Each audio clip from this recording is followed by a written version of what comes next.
This is a true story, or at least as true as I can tell it. On the faraway island of Salamasond, Yertle the turtle was king of the pond. A nice little pond. It was clean, it was neat. The water was warm, there was plenty to eat. The turtles had everything turtles might need, and they were all happy, quite happy indeed. My name is not Scot-Free. That's just what Granny called me when I was little, because I kept getting out and running after she hurt me. She'd capture me again, and she'd laugh and call me Scot-Free. My name's not Mr. Miracle. That's the name of a performer, a guy I met here on Earth. When he died, I took his uniform, his gig, his name, even Oberon. Oberon was just from that guy. My real name, I don't know. I should have asked Father. I was young when he gave me a dark side, but I was born here. I must have had a name. But I didn't ask him. I don't know why. And now why didn't he could have given me a name. They were, until Yertle, the king of them all, decided the kingdom he ruled was too small. "I'm ruler," said Yertle, "of all that I see, but I don't see enough. That's the trouble with me. With this stone for a throne, I look down on my pond, but I can't look down on the places beyond. This throne that I sit on is too low down. And it ought to be higher," he said with a frown. "If I could sit high, how much greater I'd be. What a king! I'd be ruler of all I could see." While police insist on the need for firearms, the vast majority of officers never fire their weapons, and some brag of long careers without even drawing one on duty. Some will say it acts as a deterrent and bolsters police authority so that other force isn't necessary. This may be true at the margins, but to rely on the threat of lethal force to obtain compliance flies in the face of policing by consent. The fact that the police feel the need to constantly bolster their authority with the threat of lethal violence indicates a fundamental crisis in police legitimacy. Yertle the Turtle King lifted his hand, and Yertle the Turtle King gave a command.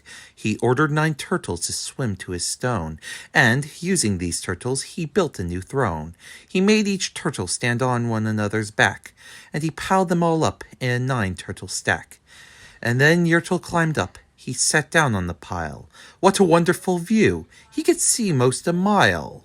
Upon first publication, the Oz books were a sensation of their own, inspiring musicals, plays, and movies even before the 1939 MGM epic.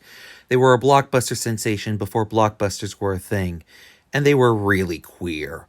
The books are full of strong women in closer relationships with each other, gender-bending princes, and more.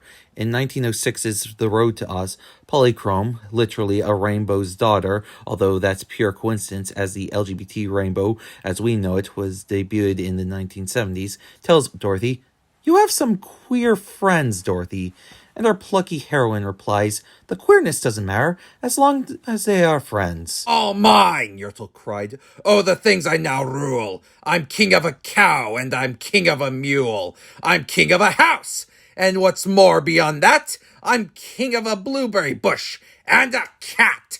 I'm Yertle the Turtle, oh marvelous me! For I am the ruler of all that I see." We're examining the fractures within post-Second World War society and analyze the rise of these closed groups as an attempt to solve the cultural contradictions of the epoch.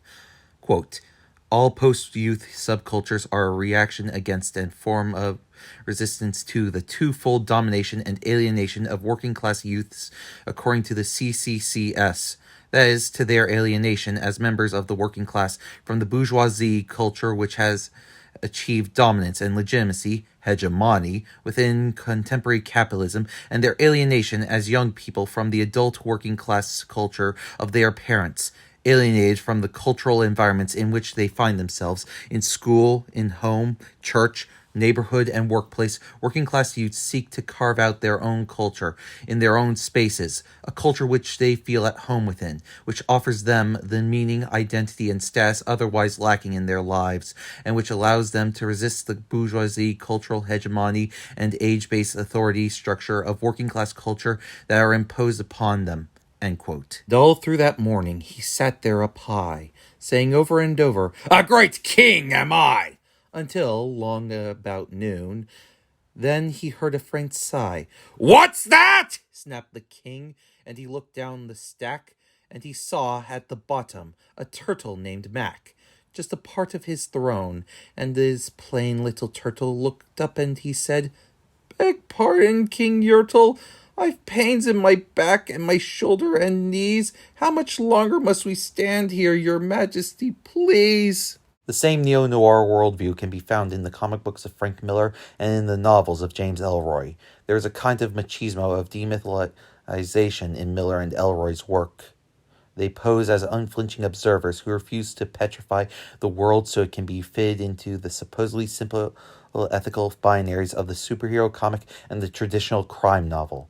The realism here is somehow underscored rather than undercut by their fixation on the luridly venal, even though the hyperbolic insistence on cruelty, betrayal, and savagery in both writers quickly becomes pantomimic. In his pitch blackness, Mike Davis wrote of Ellroy in 1992, there is no light left to cast shadow, and evil becomes a forensic banality. The results feel very much like the actual moral texture of the Reagan-Bush eras, a supersaturation of corruption that fails any longer to outrage or even interest. Yet this very desensitization serves a function for capitalist realism. Davis hypothesized that the role of L.A. Noir may have been to endorse the emergence of Homo Reganus. "Silence!" the king of the turtles barked back. "I'm king, and you're only a turtle named Mac. You stay in your place while I sit here and rule. I'm king of a cow, and I'm king of a mule. I'm king of a house, and a bush, and a cat. But that isn't all. I'll do better than that. My throne shall be higher," his royal voice thundered. "So pile up more turtles. I want about 200! As the man who had cleared his throat drew up and raised his machete, Okonkwo looked away. He heard the blow. The pot fell and broke in the sand. He heard Ikemefuna cry, "My father! They have killed me!" as he ran towards him. Dazed with fear, Okonkwo drew his machete and cut him down. He was afraid of being thought weak. "Turtles! More turtles!" he bellowed and brayed, and the turtles way down in the pond were afraid. They trembled, they shook, but they came, they obeyed. From all over the pond they came swimming by the dozens, whole families of turtles with uncles and cousins, and all of them stepped on the head of poor Mac. One after another, they climbed up the stack. Nothing protects us, son. Nothing holds us. Nothing leads us on, but we tumble ahead anyway. We scrape, we bleed, we bite. You're going to fight and fight. Then Yertle the turtle was perched up so high he could see 14 miles in his throne in the sky. "Hooray!" shouted Yertle. "I'm king of the trees! I'm king of the birds! And I'm king of the bees! I'm king of the butterflies! King of the air! Ah me, what a throne! What wonderful chair! I'm Yertle the turtle! Oh, marvelous me! For I am the ruler of all that I see!" Notice the bag he carries on a stick over his shoulder, like an old-time hobo. Some say it contains his life experiences, others his memories of past lives. Either way, he bears them lightly and does not mistake them for his true self, which, after all, is nothing. In his hat he wears a scarlet feather, symbol of passionate freedom. We will see the same feather in the hair of the Sun-Child. Then, again, from below, in the great heavy stack, came a groan from that plain little turtle named Mac. "Your Majesty, please. I don't like to complain, but down here and below, we are all feeling great pain. I know up on top you are seeing great sights, but down at the bottom we too should have rights. We turtles can't stand it. Our shells will all crack. Besides, we need food. We are starving," groaned Mac. "Forgive me, dear. I can't cry. I don't know what it is, but I can't cry. I don't understand it. Why did you ever do that? Help me, Willie. I can't cry. It seems to me that you're just on another trip. I keep expecting you, Willie dear, I can't cry. Why did you do it? I search and search and I search. I can't understand it, Willie. I made the last payment on the house today. Today, dear. And there'll be nobody home. A sob rises in her throat. We're free. We're free and clear. Sobbing more fully released.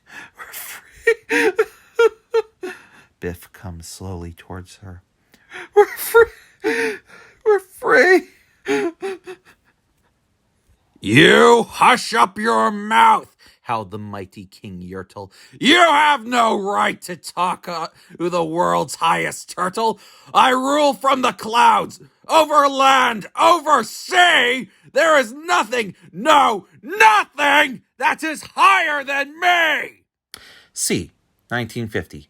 By this point, the House military is treating Earth as if it were any other wartime bridgehead world, and it's thought in some quarters that the operations of the seventh wave may well be connected to the larger stagnant period of human culture. But while he was shouting, he saw with surprise that the moon of the evening was starting to rise, up over his head in the darkening skies. What's that? Snorted Yertle. Say, what is that thing that dares to be higher than Yertle the King? I shall not allow it. I'll go higher still. I'll build my throne higher. I can and I will. I'll call some more turtles. I'll stack them to heaven. I need about 5,607. Money, noun. A blessing that is of no advantage to us excepting when we part with it. An evidence of culture and a passport to polite society. Suborbital property. But as Yertle, the Turtle King, lifted his hand and started to order and give the command, that plain little turtle below in the stack, that plain little turtle, whose name was just Mac, decided he'd taken enough, and he had, and that plain little lad got a little bit mad, and that plain little Mac did a plain little thing. He burped, and his burp shook the throne of the king. The story is about trying desperately to grasp the underlying logic of the incomprehensible symbols and equations of life, and perhaps finding there is no underlying logic, just unfair randomness and perverse pseudo-connections, such as when Larry's fender bender obscurely seems to cause the motor accident death of his wife's lover miles away. The first rabbi Larry went to see tried, rather desperately, to find proof of the existence of Hashem from looking at his parking lot. The Coens even equally invite the audience to get up to the same thing, when they suggest an underlying logic for the film that is so corny it has to be a prank at our expense. The curse of the Dubbuck, or a curse from God for killing a holy man, passed on to the third or fourth generation.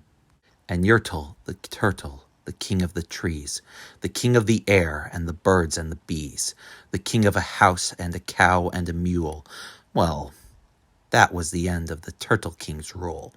For Yertle, the king of all Salamasund, fell off his high throne and fell plunk in the pond. And the son asked, What is the fourth world? And the father said, The first world is the old world, the world of my parents from which they fled. The second world is the new world, which they sought, which they found, where I came to be. The third world is our world, as it is now, in the making, the future being born. And the fourth world, my child? That is my world, the world I see when I close my eyes and try to escape. And today, the great Yertle, the marvelous he, is king of the mud. That's all he can see. And the turtles, of course. All the turtles are free, as turtles and, maybe, all creatures should be.